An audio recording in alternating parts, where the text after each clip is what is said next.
Hello, and welcome to the Free Film Festival.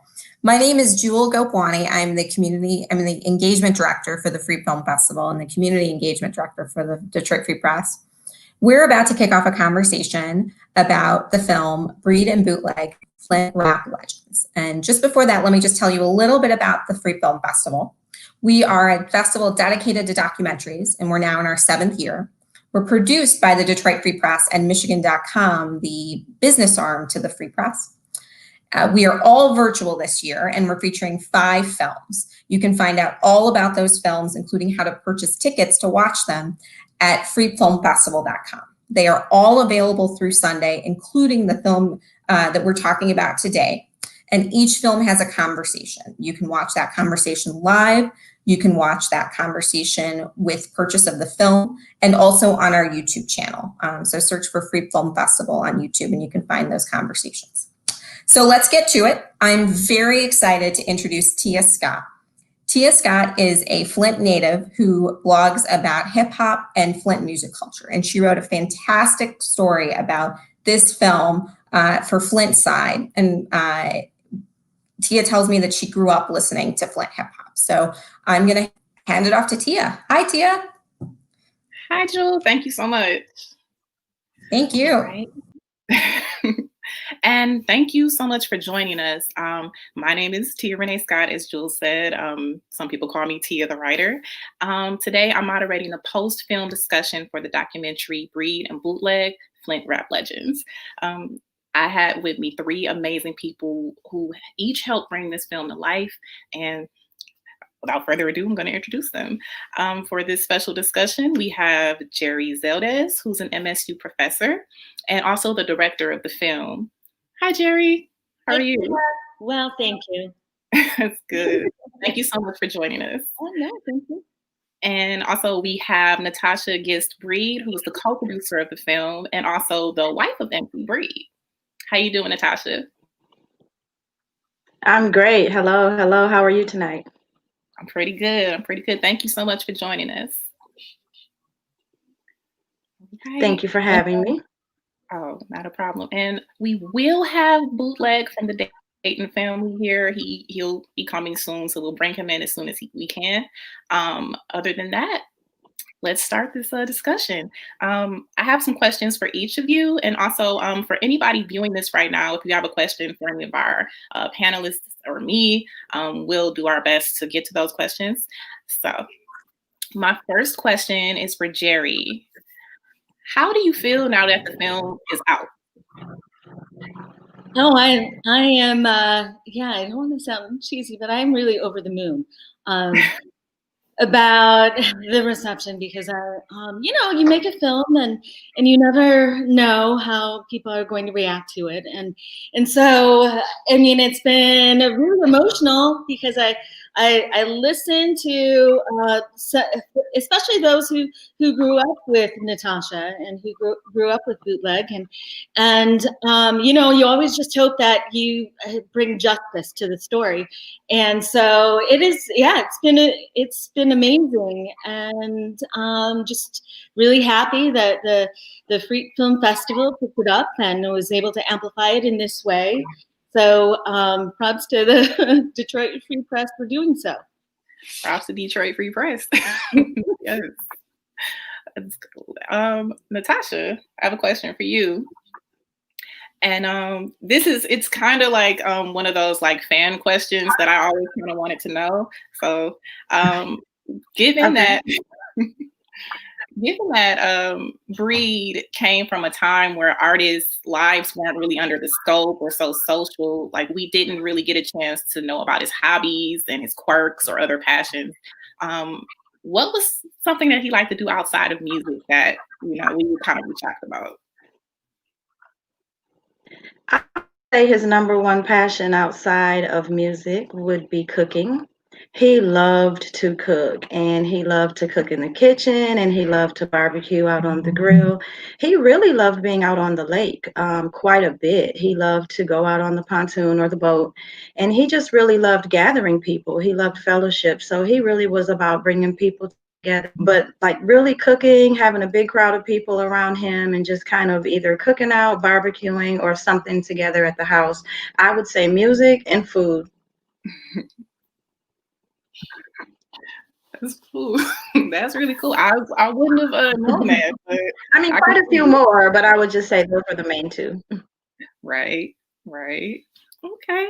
Now, I'm gonna bounce back to Geri. I have a question about the production of the film. Like, what was one of the biggest challenges that you faced while making a film? Oh my gosh. So, it all relates back to budget. So you have a certain amount of funds that you're working with, and so you make decisions accordingly. That was tough. And another humongous hurdle, and I've talked to Tasha about this quite a bit. Is trying to get music rights to MC Breed's, especially his um, milestone hit, "Ain't No Future to Your Ain't No Future to Your Friend." Yeah. Is that right? Ain't no future. Is okay. Yeah.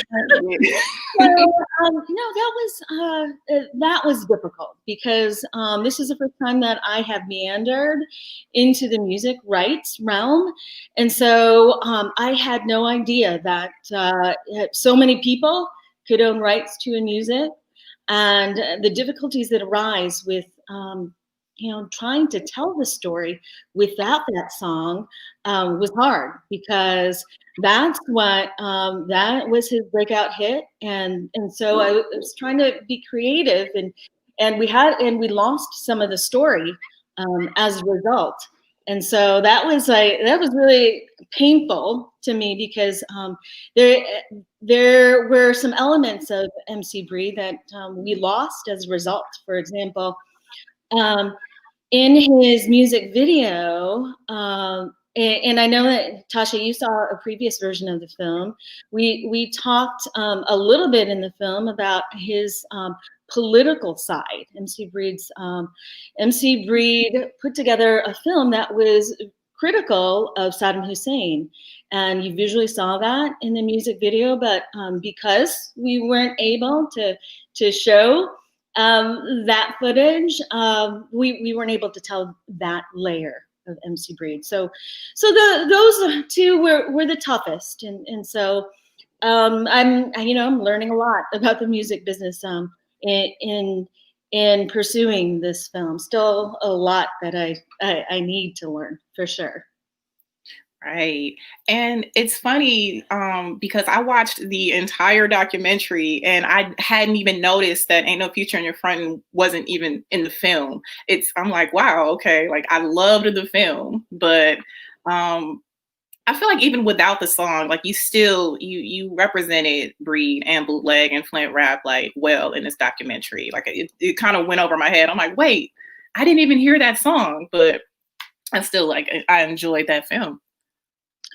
Thank you. So that really is a great bit of feedback because I was trying to build it into the film a little bit. I think you do hear some notes of that song when Brady Gaza. It was MC Breed Day yesterday in Flint, and so he played a little bit because he wanted to make the point that this is the song that started him on this journey. And then of course at the very end of the film, after the credits, you see Lexi Breed giving a tribute to her father, and she puts a really cool spin on that classic. But no, I'm glad that you didn't miss it. I sure did. Now, I have a question for NaTasha, and it's kind of picky of Ain't No Future in Your Front. I know you've seen kind of the back end of what artists can go through in the industry. Can you let people know just how tough it can be when you're dealing with not really owning your full rights to your music? Did you see any struggles or any kind of hurdles that Breed had to jump through, kind of get rights for his music?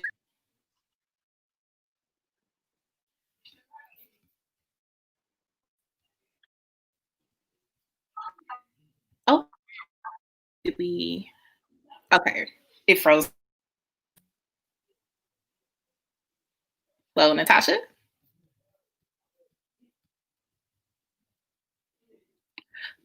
Oh, okay.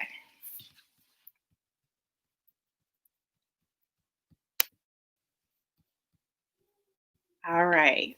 I think we're having just a tiny little technical difficulty. Just 1 second.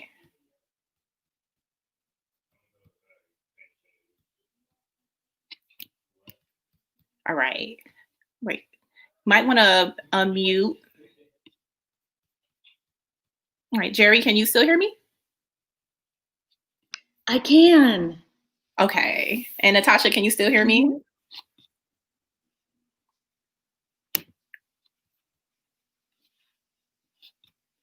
NaTasha, you might want to unmute your mic.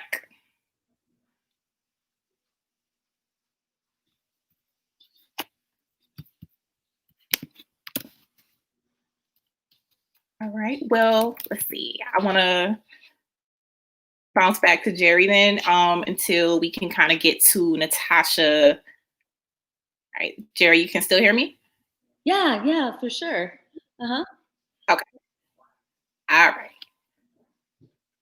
Okay. So yeah, I have a question for you. So you grew up in Flint. Can you share like some of your memories of having MC Breed in the soundtrack of your childhood? yeah, it's funny because I was young when Ain't No Future in Your Front came out. I believe it was 1990 or 91.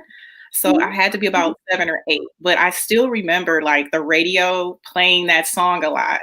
And I remember thinking like, this song is kind of nice. I like it. And they play it a lot. I didn't realize that, MC Breed was from Flint and, the radio was showing him a lot of love. So I do remember that song kind of like being kind of like the song of some of my summers, like they used to come on. With Bootleg of the Dayton family, well, Dayton family as a whole, like I remember them doing like free concerts in the park and, giving out free food and stuff like that. It was just really like you felt like they really loved their city. And I saw that even as a kid. So plus like my aunties and uncles, they used to play the music around all of, me and my cousins, and we were super little. We weren't really supposed to be listening to this type of music, but I'm glad they did that because that's how I fell in love with local rap, local music, period.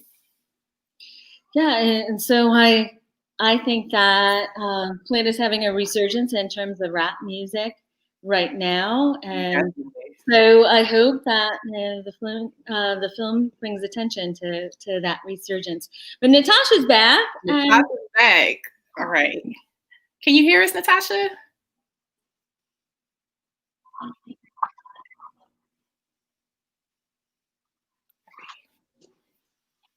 NaTasha, are you there? I think we're still having technical difficulties. Just tiny technical difficulty. We're going to straighten it out. It's always My apologies. So you are. And there we I'm go. here. I'm sorry. All right. Okay. So, NaTasha, I just asked you a question. I'm gonna just repeat the question. With Ain't No Future in Your Frontin', I know that you saw a lot of the music industry from the back end, just from what Breed was going through. How tough is it to I can hear you. Oh, okay. All right. Did you hear the question? I feel like we're having like lagging.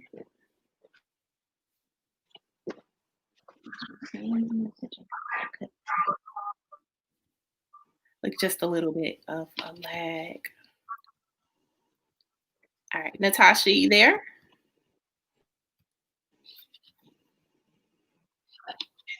Okay. Well, I'm gonna come right back. You here? All right.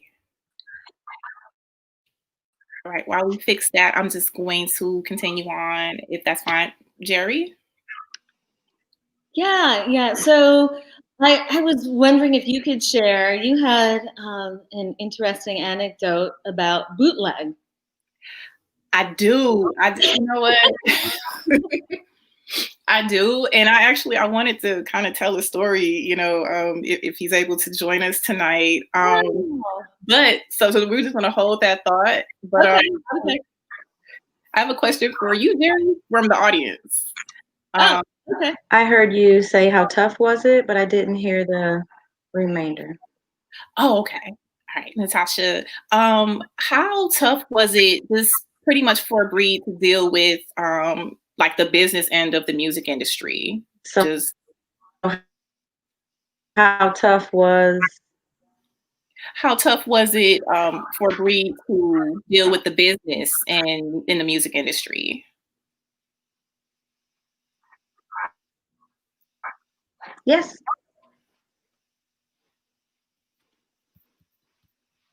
I'm here.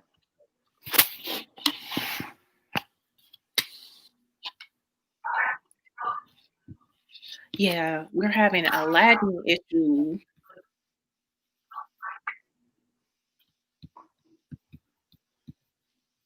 So I can answer that audience question. I'm here. Okay. While we get NaTasha's audio fixed. Okay. So there's a question from an audience member. Where is she from, and how did she get into Flint Rap? So I'll answer where she's from like a couple of ways. So I was born in the Philippines, Baguio City, and I immigrated when I was 2 years old to Flint. So I grew up in Flint, went there, K through 12. Go there frequently. My mom lives in Burton, just outside of Flint. And how did I get into Flint rap music? Well, I wish this was a more interesting story, but I've always been interested in hip hop music. It was always in the periphery. I like to dance to it. I like to groove to it, etc. But it wasn't until I was at Michigan Humanities Council event in Lansing a few years ago, and we were there to wrap up our projects. And I was wrapping up at the time a documentary film about Hubert Roberts. He was incarcerated for 17 and a half years, and so he used his story. It's called Hubert, His Story, because he used history. He read 1,000 books or so on Black history, and so he is this historian who teaches youth in Flint about their ancestry and the politics, and was a really charismatic figure.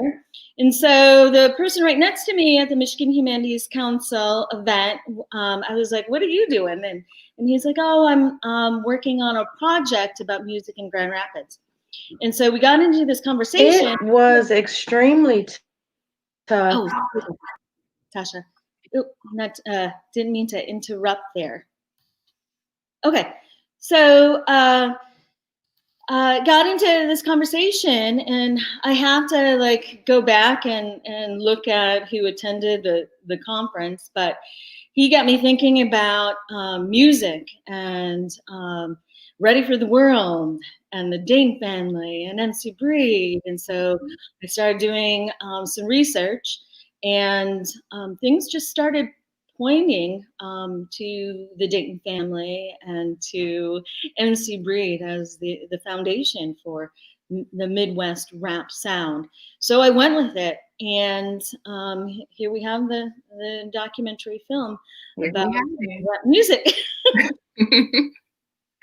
That's amazing. And I want to just thank you, Geri, because we needed this. Honestly, I can't wait for more people to see, especially Flint natives, to see the film, because it has so many clips and music that I honestly haven't heard before and haven't seen before. And I call myself kind of a hardcore fan for Flint music. And I was like, wow, how did she get this footage? Where has this been? You know, like that stuff isn't floating around the internet anywhere. And so I really am pleased how it all came together. And this is from like a diehard Flint native to another Flint native. Like you really did your thing. Oh, thank you, Tia. So, like I mentioned to you, that really means a lot, especially because you are a Flintstone, and I feel like I have like multiple audiences here, and I really try to, it was in a lot of ways like a note to Flint and a note to, okay, we have this amazing foothold and history that nobody knows about. So it really means a lot that somebody who grew up with the music still found it interesting, the film. Very much so from the beginning, like the very beginning that it comes on, I'm like, okay, let me see what they're talking about. And it just pulled me in instantly. I'm like, okay, this is perfect representation. So I also, because I know it just wasn't you that put it together. You want to shout out the crew? Okay, so I've got my little cheat sheet here because I feel like I don't say thank you enough. So I want to say thank you to my crew, and I will provide their names right here. So just a little bit about the editor of the film, Andrea Rabies. So I knew her since she was a freshman, and so she's now adulting in Chicago as an independent filmmaker, and we have told stories together for a long time now. I want to say like 10 years. So I am so indebted to Andrea because I tell her to make these changes, and she's always reliable and can see this story pretty clearly from her point of view. So really grateful that she's always said yes and always helped me trying to put together these films. But Olivia Hoover, she was there from the very beginning. NaTasha is also a co-producer. Our directors of photography, Jason Howard and William Bridgeforth. I always make sure that, Jason, William, Andrea, Olivia are available whenever I have an idea, and I always try to see what they think about it. Our videographers, Adam Bussell, who was over in LA and interviewed Too Short for us, Ben Goldman, and Kishan Terrell Gilliam in Atlanta. Ben Goldman has been working on this project also from the very start, and he has provided these beautiful stills of the people who we've interviewed in the film. So really, really talented. All these individuals, Andrea Salini, Ashley Conklin, Lauren Crimes, Evan Kutz, Rohan Macheka, Faye Kolig. They all, played their part in documentary filmmaking.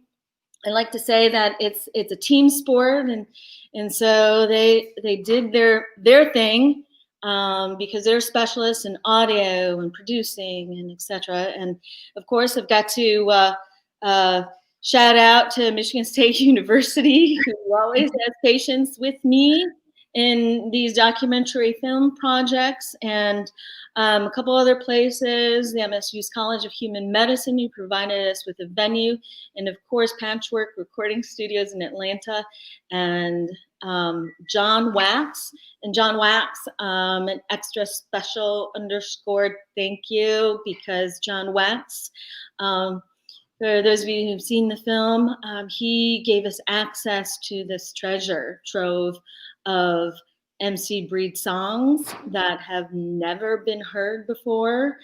And so, Tia, I think that you kind of referenced those songs. Yes. And it represents a new genre for MC Breed. And so I listened to them and I'm like, whoa. And I really believe, like John Wax says in the film, that it would have really messed the industry up, because this was MC Breed. He was a Mr. Funkadelic hip hop guy who turned country rap. Yeah. At the very end. So so many thank yous to John Wax for letting us share those with the audience. Yeah, that's something that really surprised me. Listening to the way that he was pretty much that MC Breed was going to pretty much switch his entire sound up. And I wish that he could have, explored that more. But yeah, I was very surprised. But speaking of surprises, what's something that you was surprised about while working on the film about Flint Rap? Like, what kind of hit you? Like, wow, I didn't, know that these things were going on in the city. Oh my gosh. I didn't get it. I didn't know until I started digging into MC Breed's obituaries, his long list of obits that were written when he passed away. They refer to him, and this is what got me on this journey, is that he was the first commercially successful rapper out of the Midwest. Then I found one scholarly article, and that was written by Dr. Carlton Goltz in this anthology of rap music and in all of the regions of the United States. And he spent 2 paragraphs, and those 2 paragraphs really changed the course of the film, in that he talked about how MC Breed hit nationally before the rappers in Detroit did. So I was like, ding, ding, ding, ding, ding. This is something that is, I find it an opportunity to maybe retell or excavate, rewrite history. Yes. I mean, growing up, I was like, really? MC Breed, the Dayton family, these individuals provided the foundation of what would become the Midwest rap sound. So, as Too Short says in that obit from the New York Times, if it weren't, and this is in the film, if it weren't for MC Breed, you wouldn't have seen maybe some of these other hip hop legends. So we talk in the film about MC Breed brought Tupac up to Michigan, and that was one of Tupac and MC Breed's biggest songs is "Gotta Get Mine." Yeah. And MC Breed inspired, which is something that we lost in the film. MC Breed inspired a song by George Clinton with one line, and "Ain't No Future in Your Front," which was "Paint the White House Black." So that was a huge hit for George Clinton and the Red Hot Chili Peppers and all of the other individuals who were on that track. Yeah. So no, this 19-year-old has his place in history, and I hope that Flintstones, get that, and others appreciate that, or even challenge that notion, because to me, I think that's fairly new.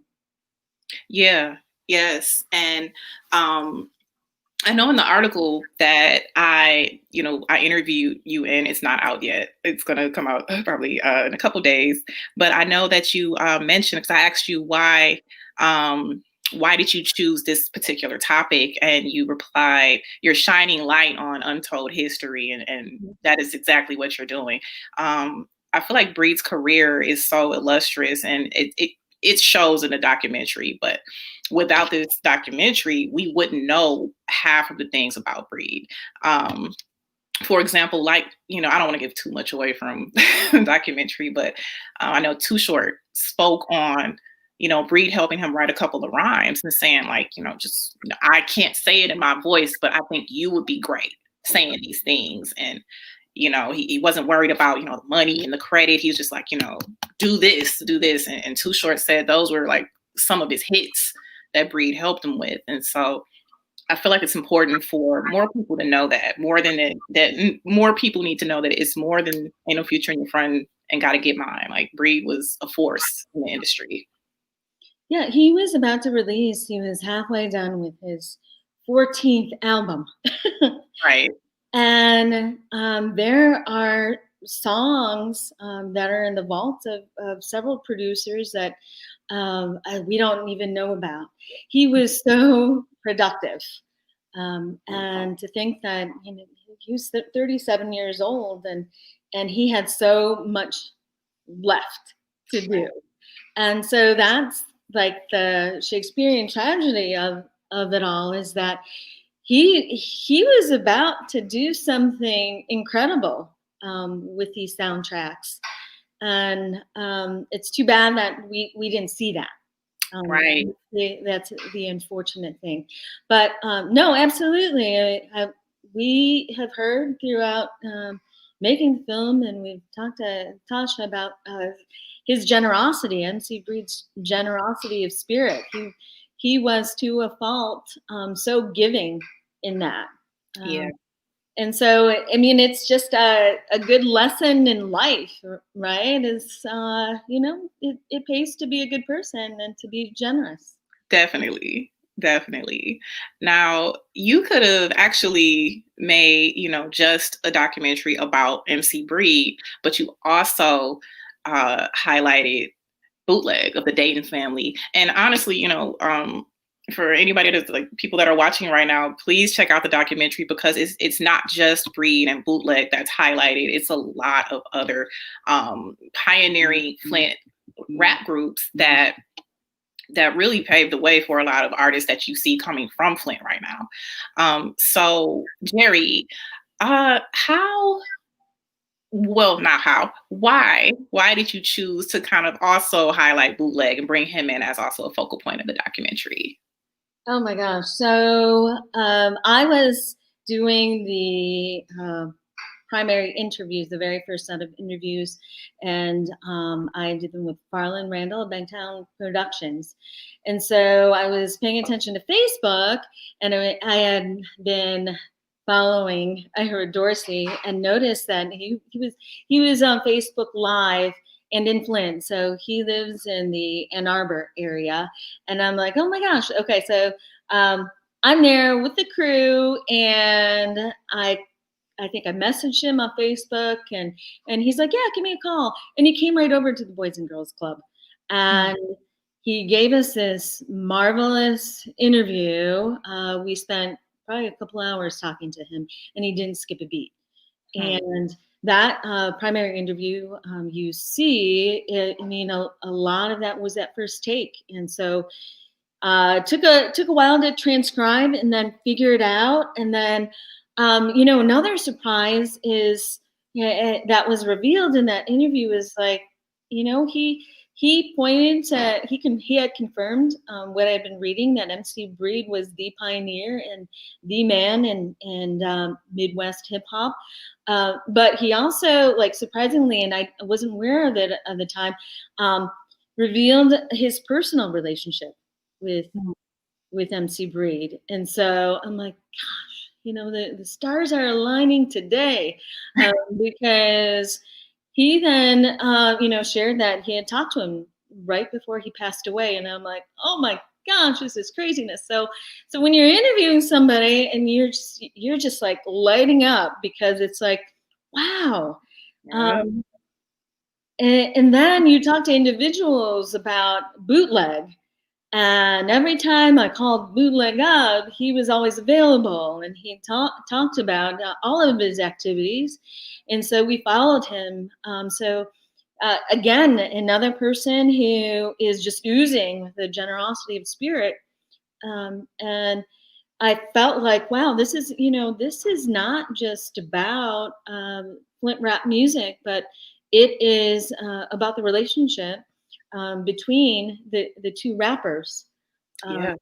So it just got, a little wilder in that they both experienced kidney failure.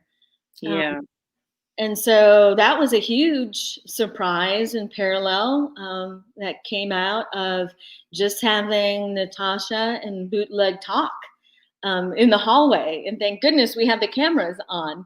Yeah. So I just felt like, oh my gosh, what, this is the Breed's death, like, it changed the Bootleg's approach on his health. So I some things happen in filmmaking that surprise you and are like gifts. But I felt like that was another parallel between them, and I'm like, this is a film about these individuals, these men who rose, and they were rock stars, and they fell, and they rose again. Right. So beautiful, like, arc narrative of the film. Yes. And you asked me earlier if I had any like anecdotes about about Bootleg, and I do. Yeah, when I was about probably 18, this was a very long time ago. I had just had my daughter, so she was like a couple of months. And me and her father had a fight, and I'm like, you know what? I'm out of here. But I didn't have a ride. So I'm like, I'm going to catch the bus. So I took her in our little car seat, and we started walking down North Saginaw so I can catch the bus. And it started raining. And so I'm like, oh my God, how worse can this get? But like within a second, like Bootleg just pulled up and just like out of nowhere, he was like, get in this car with that baby. I'm like, okay. I knew who he was though. I knew it was Bootleg. I was like, okay, I trust this face. And so he was driving me home, and he was just having a great conversation with me. He wasn't trying to ask like what, was wrong. He was just treating me with like dignity.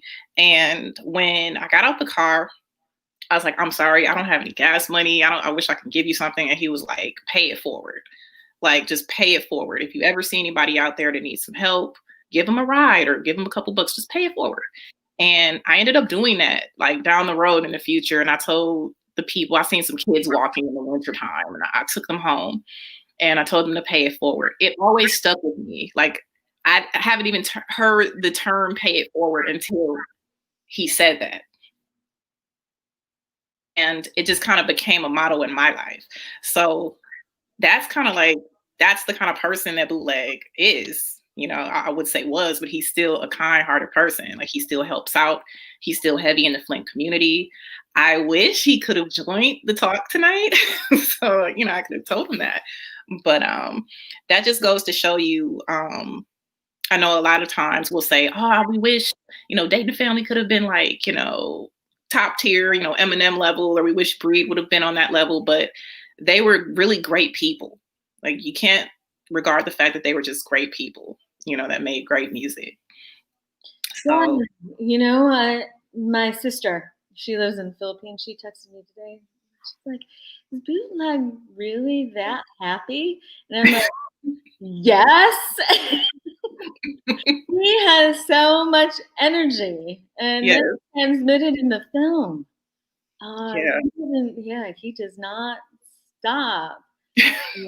and so it was, you asked me about why focus on both of them. Because Bootleg was so charismatic, he had to be part of the film. He also has this incredible story of resilience. Yes. With his health issues, and so, gosh, I bet a lot of people have Bootleg stories. Yeah, they do. They definitely, especially in Flint. Everybody has a Bootleg story in Flint. I bet. Yeah. Yes. I'm just going to check in to see if we can get Tasha back. If not, we're going to wrap it up. Okay. Let's see. Just one second. Oh, okay. It looks like we have a question actually from the audience. Let's see. I'm just trying to read the question. I'm sorry. Just one second.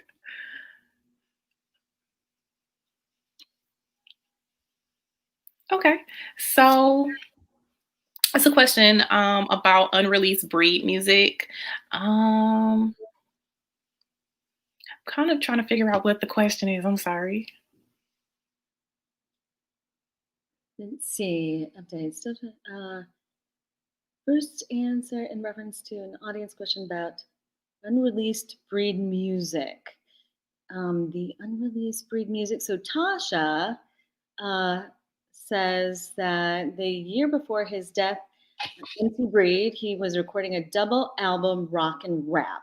Most songs are incomplete. We do plan to complete the music and release it at some point, but they have quite a bit of work to do to get it completed. So that I think answers the question about unreleased Breed music. And he was halfway done. It was going to be called the original Breed Swag Heavy. And at the time of his passing, he was working on a documentary film called Where is MC Breed? I haven't seen any of that footage, but he was revving for a comeback. Yeah. So the unreleased music that's in the film, which may relate to a question that an audience member has, is from John Wax. So John Wax is a producer, and he worked with MC Breed. He said around the 2005-2006 period, and put together these 3 songs that we share in the film. And he just kept them close, waiting for a good time for NaTasha to release them, and with NaTasha's blessing. We play a little bit of those 3 songs. The one is called 9/11. One is called, oh gosh, what are the other 2 called? But they represent his new interest in rock, rap type music. Yeah. So I hope y'all will watch the film and listen to them. Mm-hmm. Yeah, it's definitely a surprise. It's a pleasant surprise. I know for me it was a shock. Like, wow, he's moving in a whole different direction with his style. So if it can come out like even if it's just like an EP, just like a couple of songs on it, I think that Breed fans would definitely appreciate it. Oh yeah, for sure. And so those are courtesy of John Wax. And to entice those of you in the audience who haven't watched the film, John Wax talks about MC Breed's brilliance in terms of writing songs, and this is something that Too Short talks about, his genius and innate ability to come up with music on the fly. He was a genius in that respect. And he, and that's confirmed by John Wax, working with MC Breed. And he was singing falsettos. We have an audience question. Was this documentary going to be released in the theaters if not for COVID-19? Well, the plan was to have it in a theater hosted by the Detroit Free Press's Free Film Festival in April, but COVID, changed those things, and so I thought about like hanging on to it for another year, but it is just so precarious in terms of what's going on. Who knows when the theaters are going to open up? But that would be the dream, is to be able to see this in a huge space. I mean, I did get an opportunity to screen it at the University of Michigan Flint in February, but it was one of those days where there was like a snow winter warning, and not that many people got an opportunity to see it in the big screen. But yeah, that's my hope, is one day maybe a drive-in movie. I was thinking about that as well, maybe in the summertime. Cool. If anybody has any ideas, please email me, because we'd love to get more eyeballs. Right. Yeah. That, you know what? That would have been great for us to all be in the same room and discuss this, but you know, COVID. Hey, yeah, the Rona. When you just gotta go, right? You just gotta move forward. Right. That's memento. All right. Well, it looks like we don't have any more questions from the audience, and we're just gonna go ahead and close out. But thank you so much, Geri, for joining us for the discussion tonight. Oh my gosh, Tia, always a pleasure to speak with you. Always, always. And thank you so much for NaTasha Gist-Breed. And also, I wish we could have had Ira Dorsey. I wish we could have Bootleg here, but he couldn't make it tonight. But thank you, everyone who tuned in. You can still catch this live stream on the YouTube channel of the Freep Festival, Film Festival, FREEP. Yes. So it'll be available for you to watch this discussion again. And we're going to have some words from Steve. And thank you so much. Thank you, Tia. Sorry, I was muted there for a second. Wanted to first thank Tia and Geri for kind of soldiering through those tech issues we had there. Really apologize that we couldn't make it a little smoother initially. I thought you did a great job with it, though. Of course, we wish we could have heard a little more from NaTasha. I know she was only here briefly. We just could not get her internet to connect into the system. And we apologize to everybody for that, and apologize to her that we could make it a little more, we would add a little more richer conversation. But I thought you guys did a great job. And so thank you for hanging in there, and thank you to the audience that hung in there. Hope you guys take a chance to check out the movie. It will be available on the Freak Film Festival website through Sunday.